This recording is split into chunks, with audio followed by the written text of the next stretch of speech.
In today's video, I'm going to teach you how to download music from YouTube to MP3, the official and legal way using the YouTube audio library.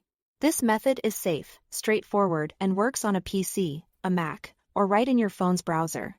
No converters, no sketchy sites, just free tracks and sound effects you can use with confidence. Start by opening your browser and searching for studio.youtube.com. This takes you to YouTube Studio, which is the official dashboard for creators. If you are on a phone and it tries to bounce you into the YouTube app, look for the option that says Continue to Studio so you stay in the browser version.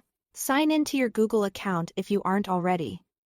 Once YouTube Studio loads, look to the left sidebar. Find the music note icon labeled Audio Library and open it. This is where YouTube hosts thousands of royalty-free tracks and sound effects you can download directly as MP3 seconds. Take a moment to browse.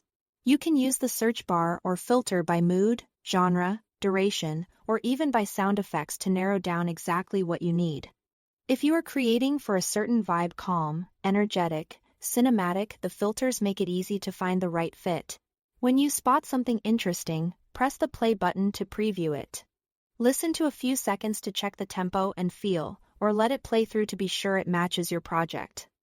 You can jump between tracks freely and fine-tune your search until you land on the perfect match. When you are ready to save a track, look to the right side of that track's row and click the download button. Your browser will start downloading the file as an MP3. On a computer, it goes to your default downloads folder.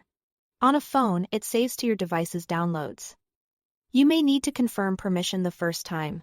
Repeat the same process for any other tracks or sound effects you want.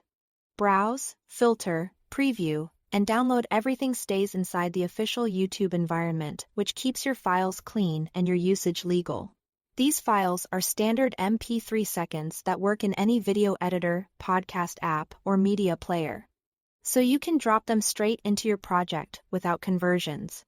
If you need sound effects, switch to the sound effects section and follow the exact same steps. That's all there is to it. Thanks for watching.